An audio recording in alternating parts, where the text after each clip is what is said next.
ये कहानी दो दोस्तों की है जो काफ़ी अच्छे दोस्त होते हैं। एक का नाम राम है और दूसरे का नाम श्याम है। श्याम अंधा है जो कि आंखों से नहीं देख सकता। राम श्याम की काफ़ी देखभाल करता है और अपनी व्यक्तिगत ज़िंदगी से टाइम निकालकर अपने अंधे दोस्त के साथ साथ टाइम बिताता है। एक दिन की बात है, शाम को राम अपने दोस्त के घर गया और बोला, भाई चल कहीं घूमने चलते हैं। श्याम ने भी कहा, हाँ ठीक है चलते हैं, आज शहर से कहीं दूर चलते हैं। राम ने कहा, ठीक है भाई चलो। फिर दोनों दोस्त निकल पड़े घूमने के लिए। जब वो शहर से थोड़ा दूर गए तो उन्हें एक जंगल दिखा। तो राम ने श्याम को बताया कि यहाँ एक जंगल है। तो श्याम ने कहा, यार बहुत साल हो गए कभी जंगल की तरफ नहीं गए, ऐसा करते हैं आज जंगल घूमते हैं।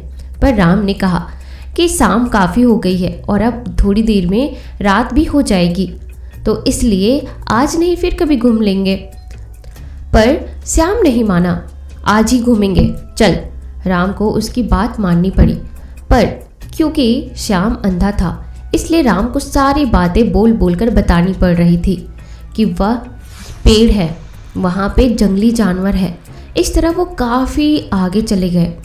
जब वो जंगल पे एक तीमुहे पर पहुँचे तो राम ने श्याम को बताया वह आगे रोड पे कुछ रखा है।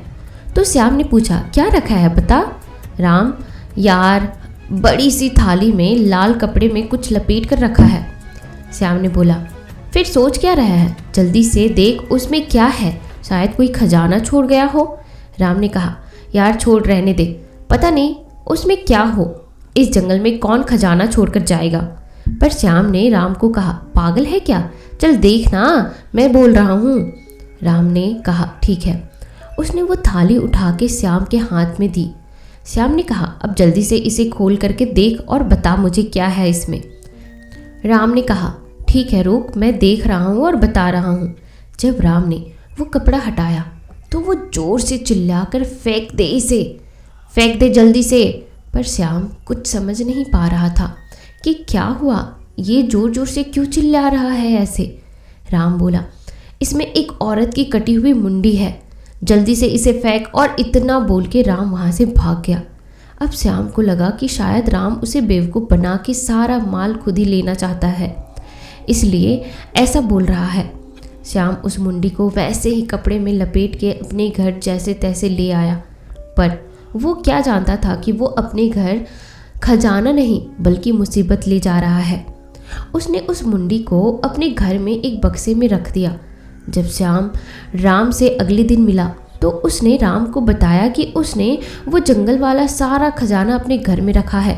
ये सुनकर राम बोला, तू पागल है क्या, वो कोई खजाना नहीं है बल्कि एक औरत का कटा हुआ सर है, फेंक दे उसे वरना पछताएगा, बोल रहा हूँ मैं। इसमें श्याम ने कहा, मुझे सब पता है, तू मुझसे वो खजाना लेना चाहता है इसलिए ऐसा बोल रहा है, जा मैं नहीं फेंक रहा हूँ उसे। इतना सुनकर राम वहाँ से चला गया। पर अब अंधे के दिमाग में ये बात आई कि एक बार देखूं ये सच तो नहीं बोल रहा। इसलिए उसने उस मुंडी को बॉक्स में से निकाला और छू कर देखा तो उसे एहसास हुआ कि शायद उसका दोस्त ठीक बोल रहा है। अब श्याम के दिमाग में एक और आइडिया ने जन्म लिया कि क्यों ना ध्यान से देखूं। अंधा होते हुए भी अपनी आंखों से उसे देखने की कोशिशें करने लगा। और एक टाइम ऐसा आया जब उसको अपनी आंखें से मुंडी दिखाई देने लगी। वह बिल्कुल ठीक हो गया, उसे सब कुछ दिखाई दे रहा था। अब वह बहुत ज़्यादा खुश हो गया क्योंकि अब उसे सब कुछ दिखाई दे रहा था। वह मुंडी बिल्कुल उसके सामने दिखाई दे रहा था। अब वह बहुत ज़्यादा खुश हो गया। एक चमत्कार हुआ, अंधे को सब दिखाई देने लगा और उसने देखा तो उसके सामने एक औरत की कटी मुंडी थी जिसे अपने हाथों में ले रखा था। अब अंधे की खुशी का ठिकाना ना था। अब वह कटा हुआ मुंडी उसके लिए भगवान के बराबर हो गया। उसने बड़े प्यार से दोबारा अपने बॉक्स में उस मुंडी को रख दिया क्योंकि उस कटी हुई मुंडी की वजह से अंधे की आंख आ जाती है, इसलिए वह उसे अपने घर में उसी बॉक्स में फिर से रख देता है और अपने दोस्त राम के घर जाता है और अपने साथ इस चमत्कार के बारे में बताता है। राम ये सब जान के काफ़ी हैरान हो जाता है और एक बार फिर से उसे उस मुंडी को घर से बाहर फेंकने को कहता है जिससे श्याम काफ़ी गुस्से में वहाँ से चला जाता है। श्याम को अब सिर्फ कटी हुई मुंडी पे विश्वास था और किसी पे भी नहीं, इसलिए अगले दिन श्याम नहा धोकर पूजा करने बैठा है तो उसे याद आता है कि ये जो खुशी उसे मिली है वो तो उसे उस कटी हुई मुंडी की वजह से मिली है, तो क्यों ना उसकी भी पूजा की जाए। अब श्याम उस मुंडी को बॉक्स से बाहर निकालता है और उसकी भी पूजा करना शुरू कर देता है। जब श्याम अगरबत्ती को जला के मुंडी के सामने रख कर लड्डू लगाता है तो अगरबत्ती अपने आप लड्डू पे ना लग के फर्श पे लग जाती है। ये देखकर तो श्याम और भी ज़्यादा खुश हो जाता है। अब उसे लगने लगता है कि शायद अब उसकी ज़िंदगी में खुशियाँ आ गई है, अंधकार खत्म हो गया है। कुछ दिन निकलने के बाद राम ने सोचा कि क्यों ना अब श्याम से जाके मिले। अब शायद उसे समझ आ गई हो, इसलिए वो श्याम के घर मिलने चला गया। श्याम ने भी उसे बड़े आदर से साथ में बैठाया और इससे पहले राम उससे उस मुंडी के बारे में पूछता, श्याम ने बोला, दोस्त तू बैठ, मैं तेरे लिए चाय बना के लाता हूँ। इतना बोलकर श्याम चाय बनाने चला गया। कुछ देर बाद वो दोनों के लिए चाय बना के ले आया और एक कप राम को दिया और दूसरा खुद ले लिया और बोला, भाई चाय पी मेरे हाथ की और बता कैसी बनी है। और बातों बातों में वो चाय पी गया, पर राम ने अभी चाय का कप उठाया ही था और उसे होठों से लगा कर पीने ही वाला था कि जोर से चिल्लाया, हे भगवान, क्या पी गया है तू? ये तो खून है, चाय नहीं लग रहा है। तूने अभी तक उस कटी हुई मुंडी को अपने घर में ही रखा है, फेंका नहीं। मैं बोल रहा हूँ फेंक दे उसे, वरना तुझे बर्बाद कर देगी वो। इतना बोलकर राम वहाँ से भाग गया। और अब श्याम इस घटना से काफ़ी गुस्से में था, इसलिए उसने बिना सोचे समझे अंदर गया और बॉक्स से उस मुंडी को बाहर निकाला और जोर से ज़मीन पर पटक दिया और बोला, मेरी बेइज्जती करवा दी तूने आज मेरे दोस्त के सामने, मैं तुझे नहीं छोड़ूंगा। इतने में अचानक से मुंडी हवा में उड़ने लगी और एक आवाज़ आई, पता है तुझे मैंने आंखें क्यों दी? ताकि तू अपने मौत को एक बार देख ले। देख तेरी मौत तेरे सामने खड़ी है और तुझसे अपना 5 साल पुराना बदला लेने आई हूँ, ध्यान से देख ले। ये बातें सुनकर श्याम काफ़ी डर गया और बोला, तुम कौन हो और किस बदले की बात कर रही हो? इतना बोलने के बाद एकदम से श्याम को दिखाई देना बंद हो गया और श्याम फिर से अंधा हो गया और अब उसे ऐसा लग रहा था जैसे कि उसे कई सारे बिच्छू उसे काट रहे हो और वो जोर जोर से चिल्ला रहा था। इतने में किसी ने उसकी गर्दन जोर से पकड़ी और उसे ज़मीन पर जोर से पटक दिया। इससे पहले अंधा कुछ कर पाता, उसे लगा किसी ने उसकी गर्दन पे बालों की बनाई हुई चोटी लपेट दी है और उसका गला दबा रहा। थोड़ी देर बाद अंधे की सांस रुक जाती है और वो मर जाता है। अगले दिन जब राम श्याम के घर से होते हुए गुजर रहा होता है तो देखता है कि उसके घर के आगे काफ़ी भीड़ लगी है। ये देखकर वह सोचने लग जाता है कि आखिर क्या बात है, इतनी भीड़ क्यों लगी है, चलो चलकर देखते हैं। और जब वह वहाँ जाकर देखता है तो उसके पैरों तले ज़मीन खिसक जाती है। वो देखता है कि पुलिस श्याम की लाश को पोस्टमार्टम के लिए ले जा रही है। यह देखकर वह जोर जोर से रोने लगता है। तो दोस्तों, आपको क्या लगता है श्याम की मौत किस वजह से हुई और वह कटा हुआ मुंडी के साथ ऐसा क्या हुआ था जो अपना बदला लेना चाहती थी? आखिर क्या था 5 साल पहले की कहानी? यह सभी जानने के लिए आप इस कहानी को पूरा अंत तक जरूर सुनिएगा। अब राम दिन रात सोते जागते सिर्फ उसी कटी हुई मुंडी के बारे में सोचता है। उसे हर तरफ सिर्फ वही दिखाई देती है, इसलिए वो परेशान होकर कुछ दिन के लिए अपने परिवार के पास जाने का सोचता है और अपने घर यानी अपने गांव तितरपुर पहुंच जाता है, जो शहर से 50 किलोमीटर की दूरी पे है, जहां राम और श्याम का बचपन बीता है। आज से 5 साल पहले दोनों ने गांव छोड़ा था, जब श्याम अंधा नहीं हुआ करता था, पर किसी एक घटना में उसे अपनी दोनों आंखें खोनी पड़ी थी। वो घटना क्या थी, ये आपको कहानी के अंत में पता चलेगा, तो इस कहानी को पूरा जरूर सुनिएगा। अब राम अपने गांव आकर यह सोच रहा था कि अब शायद उसका पीछा मुसीबत से छूट गया है, पर उसे क्या पता था कि उसके लिए असली मुसीबत तो उसका उसी के गांव में इंतजार कर रही है। अब राम पहले से अच्छा महसूस कर रहा था। इसलिए अब वो अपने परिवार के साथ थोड़ा टाइम बिताना चाहता था। पर जब रात को वह सोया तो उसे एक सपना आया और सपने में उसने देखा कि वो कटी हुई मुंडी उसे बुला रही है और उसे बोल रही है कि कहाँ तक भागेगा, तेरा भी वही हाल होगा जो तेरे दोस्त का हुआ है। आज से 5 साल पहले किए गए जुर्म का हिसाब लेने आई हूँ। आजा उसी जंगल पे जहाँ साल पहले मिले थे। आजा आजा, नहीं तो नहीं बचेगा तू। एक को तो उसके किए की सज़ा मिल गई है, अब तेरी बारी है, इसके बाद उनकी बारी है। इतना सुनते ही राम जोर से चिल्लाया और उठ के बैठ गया। इससे पास में सोई उसकी 7 साल की बेटी उठ गई और रोते हुए बोली, पापा क्या हुआ? राम ने जवाब दिया, कुछ नहीं बेटा, एक डरावना सपना था, आप सो जाओ, मैं देखता हूँ।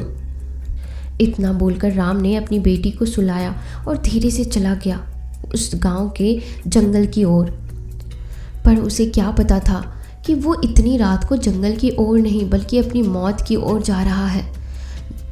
जब वह जंगल गया तो वहाँ काफ़ी अंधेरा होने के कारण कुछ साफ साफ दिखाई नहीं दे रहा था।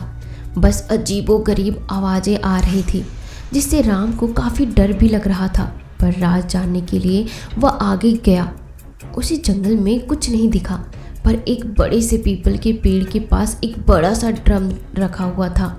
उसे देखकर उसके करीब जाने लगा वह, और जैसे ही ड्रम में सिर झुका के देखा कि पीछे से किसी ने उसके दोनों पैर पकड़कर उसे उस ड्रम में उल्टा लटका दिया। अब वह जोर जोर से चिल्ला रहा है, मुझे छोड़ दो, कोई बचाओ। पर ये आवाज़ वहाँ सुनने वाला कोई नहीं था। करीब 40 सेकंड ये आवाज़ आई और फिर खामोशी छा गई और एकदम से राम ड्रम से बाहर आया। पर वह राम नहीं था, सिर्फ उसका कंकाल बचा हुआ था। और देखते ही देखते वो कंकाल हवा में उड़ा और उस पीपल के पेड़ पे जाकर लटक गया। इस तरह राम भी इस दुनिया में नहीं रहा। अभी तक आपने देखा कि वह कटी हुई मुंडी राम और श्याम को मार देती है और श्याम के इस तरीके से गायब हो जाने की वजह से वहाँ न्यूजीलैंड में बैठा उनका दोस्त रमेश, जिसने अपना नाम बदलकर रॉक रख लिया है, को जब यह बात पता चलती है कि उसके बचपन का दोस्त राम गायब हो गया है और श्याम की रहस्यमय तरीके से मृत्यु हो गई है, तो यह जानकर वह आज इंडिया वापस आ रहा है। अब आगे आज रॉक यानी रमेश न्यूजीलैंड से इंडिया वापस आने वाला है, पर उसके अपने दोनों दोस्तों के रहस्यमय तरीके से मृत्यु और गायब हो जाने के पीछे वजह समझ में नहीं आ रही है। वह अपने बीते लम्हों को याद कर रहा है, जिसमें से उसे एक घटना याद आती है जो आज से 5 साल पहले उन तीनों दोस्तों ने की थी। आज से 5 साल पहले राम, श्याम और रमेश उर्फ रॉक बहुत अच्छे दोस्त हुआ करते थे। इतने अच्छे दोस्त जो एक दूसरे के लिए कुछ भी कर सकते थे। यह बात उस समय की है जब वह कॉलेज में अपना लास्ट ईयर की स्टडी कर रहे थे और इस साल जो भी स्टूडेंट्स यूनिवर्सिटी से टॉप करेगा वह न्यूजीलैंड में सॉफ्टवेयर डेवलपमेंट इंजीनियरिंग के पोस्ट के लिए हायर किया जाएगा, जो कि उस यूनिवर्सिटी के स्टूडेंट्स के लिए बहुत बड़ी उपलब्धि होगी। इस कंपटीशन में 2 नाम सबसे ऊपर है। पहला नाम आता है वर्षा का, जो कि लास्ट 2 ईयर से उस यूनिवर्सिटी की टॉपर रही है और इस साल भी उसके टॉप करने के पूरे चांस है। और दूसरा नाम आता है रमेश का। यह बात रमेश अच्छे तरीके से जानता है कि वह वर्षा को पीछे नहीं छोड़ सकता और कहीं ना कहीं यह कंपटीशन वर्षा जीत जाएगी और उसका करियर शुरू होने से पहले ख़त्म हो जाएगा। इसलिए वह बहुत परेशान रहता है और अपने दोस्तों राम और श्याम को इसके बारे में बताता है।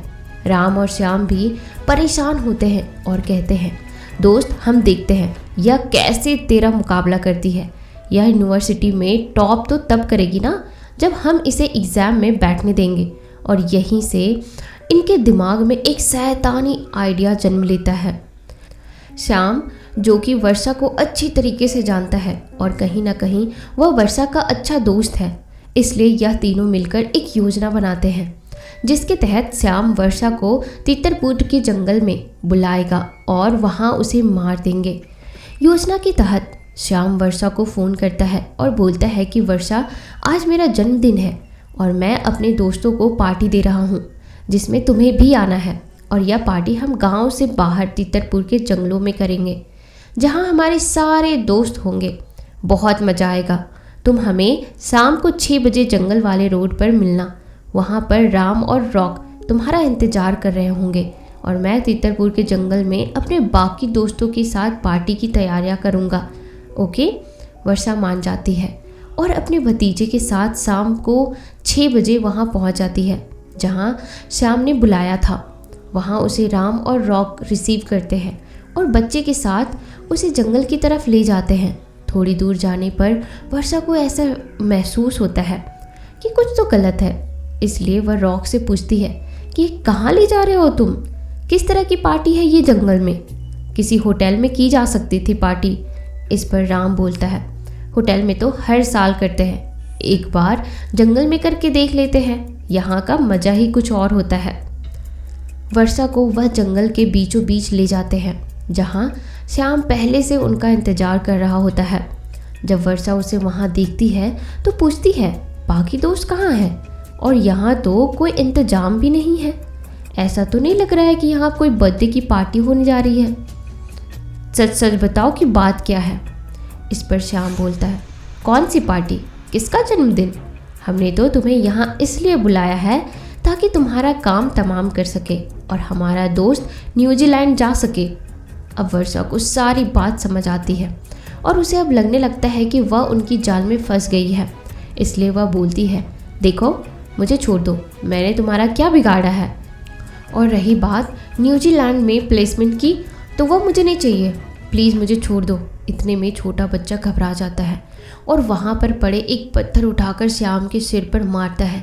यह देखकर रॉकी को बहुत गुस्सा आता है और वह उस बच्चे को अपनी कार से कुचल देता है।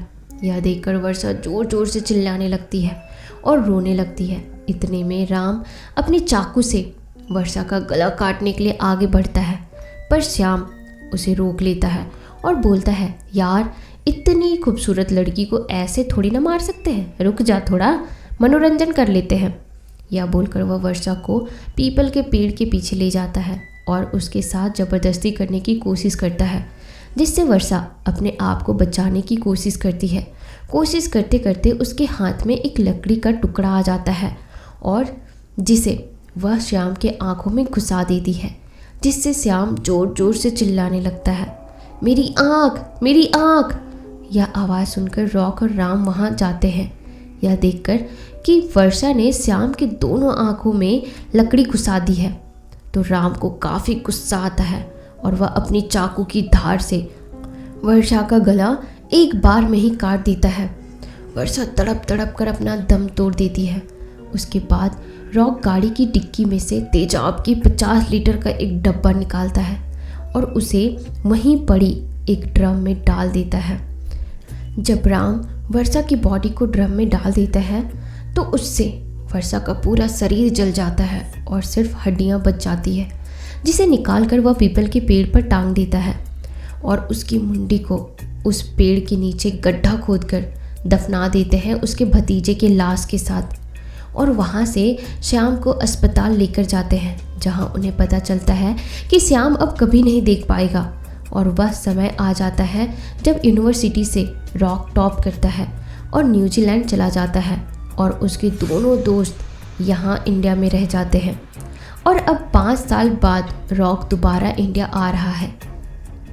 क्या वर्षा अपना बदला रॉक से ले पाएगी? यह जानने के लिए इस कहानी को पूरा अंत तक ज़रूर सुनिएगा। रॉक अब एयरपोर्ट से अपने गांव जाने के लिए अपनी कार अपने रिसीवर से लेता है और अपने गांव तीतरपुर की तरफ चल देता है। 6 बजे के आसपास वो अपने गांव के जंगल से गुजर रहा होता है कि रास्ते में उसे एक खूबसूरत सी लड़की दिखती है, जिसे देखकर वो मोहित हो जाता है और सोचने लगता है कि काश ये लड़की मुझसे लिफ्ट मांग ले।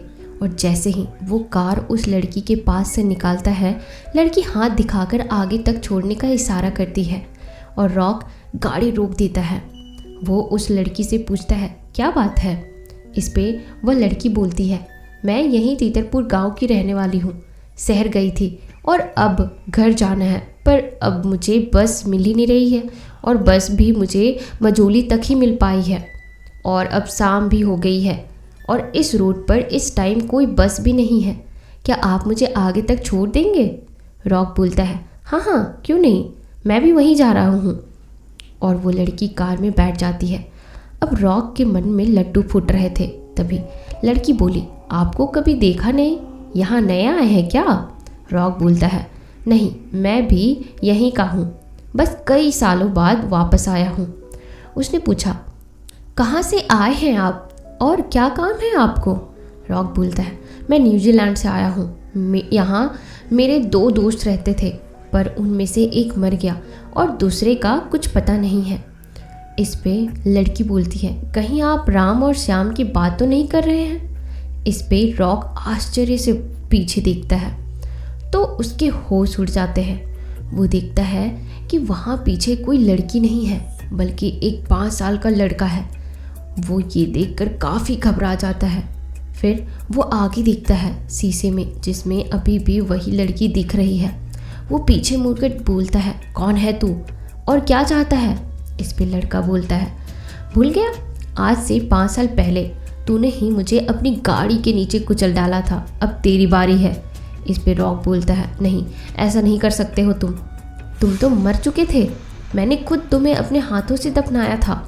इस पे वह लड़का बोलता है, हाँ तुम ठीक बोल रहे हो, मैं तो आज से 5 साल पहले ही मर चुका हूँ, और मेरी बुआ भी, उनसे नहीं मिलोगे? इतना बोलकर लड़का बोलता है, अपने सामने वाली सीट पे देख। जब वो सामने वाली सीट पे देखता है तो मानो उसको 1500 वोल्ट का झटका लगा हो।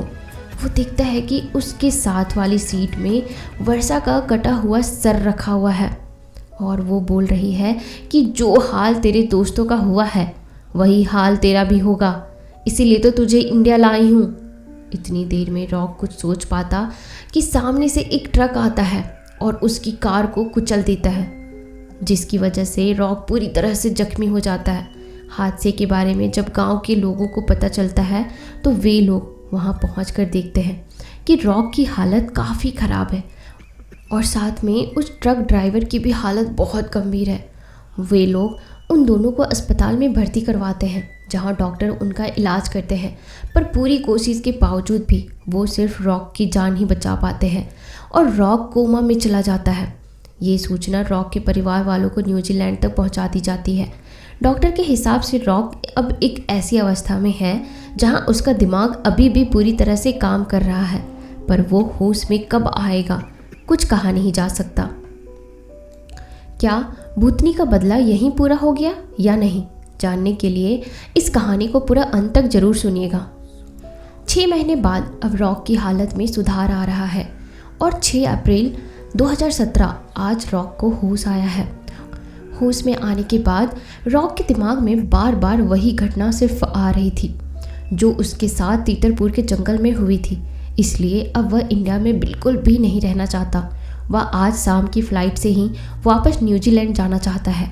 इसलिए वह हॉस्पिटल से डिस्चार्ज होकर सीधा दिल्ली के लिए निकल पड़ता है। रॉक जैसे ही तीतरपुर की सीमा को पार करने वाला होता है कि अचानक उसकी गाड़ी रुक जाती है और वह अपने ड्राइवर से बोलता है, देखो क्या हो गया, गाड़ी क्यों बंद हो गई? उसका ड्राइवर गाड़ी से बाहर आता है और गाड़ी का बोनट खुलता है। काफ़ी देर हो जाती है, अब ना तो ड्राइवर की कोई आवाज़ आती है और ना ड्राइवर आता है। इसलिए रॉक गाड़ी से बाहर आता है और अपने ड्राइवर को खोजता है, पर उसका ड्राइवर वहाँ दिखाई नहीं देता। वह काफ़ी परेशान होता है। इतने में कार के नीचे से एक आवाज़ आती है, सर मुझे बचा लो। यह आवाज़ सुनकर रॉक नीचे देखता है तो कार के नीचे उसका ड्राइवर खून से लथपथ खून की उल्टियाँ कर रहा होता है। यह देखकर रॉक बहुत डर जाता है और ज़ोर ज़ोर से चिल्लाने लगता है, कोई मदद करो, कोई मदद करो, और अपने आप को बचाने के लिए वापस तीतरपुर की तरफ भागता है। और भागते भागते वह वहीं उसी तीतरपुर के जंगलों में पहुंच जाता है जहां आज से 5 साल पहले उसने और उसके दोस्तों ने वर्षा और उसके भतीजे को मारा था। रॉक ठीक उसी पेड़ के नीचे रुकता है जहां उन्होंने वर्षा और उसके भतीजे की लाश को दफनाया था। कुछ ही मिनटों में उसका ड्राइवर खून की उल्टियाँ करते हुए वहां पहुंच जाता है और बोलता है, साहब मुझे बचा लो, वह लड़की मुझे नहीं छोड़ेगी और वह बच्चा भी, वह दोनों यहीं आ रहे हैं, साहब मुझे बचा लो, प्लीज़ मुझे बचा लो। बोलते हुए ड्राइवर अचानक जोर की चिल्लाता है और बोलता है, ध्यान से देख इस जगह को, यही वह जगह है जहाँ तूने मुझे 5 साल पहले मारा था और आज इसी जगह में मैं अपना बदला लूँगी और तुझे भी इसी पेड़ के नीचे दफना दूँगी। भाग ले जितना भाग सकता है अपनी मौत से। यह बात सुनकर रॉक रोने गिड़गिड़ाने लगता है और कहता है, मुझे माफ़ कर दो, मैं अंधा हो गया था, इतना अंधा हो गया था कि क्या सही है क्या गलत है मुझे समझ नहीं आया। बस मुझे कामयाबी का जुनून छाया है, प्लीज़ मुझे छोड़ दो। इस पर वर्षा बोलती है, मैं भी इसी तरीके से तुम्हारे सामने रोई गिड़गिड़ाई थी, लेकिन तुम लोगों ने मेरी एक भी नहीं सुनी और मेरे साथ साथ उस 5 साल के बच्चे को भी तुमने रहम नहीं खाया, तो कैसे मैं तुम्हें छोड़ दूँ।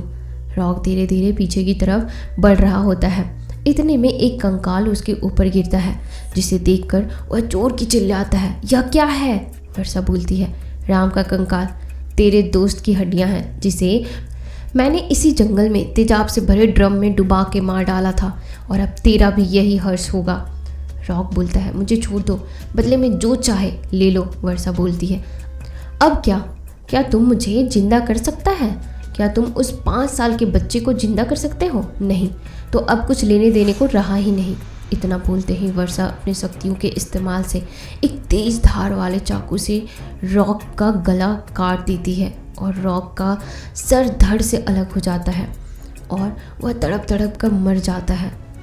वर्षा उसके शरीर को उसी तेजाब के ड्रम में डाल देती है जिसमें उसने राम को जलाया था और उसकी कटी मुंडी को उसी पेड़ के नीचे दफना देती है। इस तरीके से वर्षा और उसके भतीजे का बदला पूरा होता है और दोनों रूह जन्नत की तरफ चली जाती है। तो दोस्तों, यह कहानी यहीं पे ख़त्म होती है। फिर भी मैं आप लोगों से बस यही बोलना चाहती हूँ कि बड़े बनने की चाहत में कभी कोई ऐसा काम ना करे कि उसके लिए हमें ज़िंदगी भर पछताना पड़े। तो कैसी लगी आपको यह कहानी मुझे कमेंट सेक्शन में ज़रूर बताना और लोगों के साथ शेयर ज़रूर करना, ताकि लोग ऐसी गलतियाँ अपने लाइफ में ना कर सकें। और अगर आपके पास भी कोई भूतों की कहानी है या हॉरर स्टोरीज़ है तो आप मुझे इंस्टाग्राम पे शेयर कर सकते हो। मेरी इंस्टाग्राम की आईडी है digitaldiव्या001। आप मुझे इंस्टाग्राम पे शेयर कर सकते हो, मैं आपकी कहानियों को आवाज़ ज़रूर दूंगी। और अगर मेरे चैनल पर नए हो तो आप हमसे जुड़ने के लिए मेरे चैनल को अभी ही ज़रूर सब्सक्राइब करना, ताकि आगे भी आप इसी तरह की मज़ेदार कहानियाँ सुन सकें। मिलते हैं नए वीडियो में नए कहानियों के साथ, तब तक के लिए आप अपना ख्याल रखो।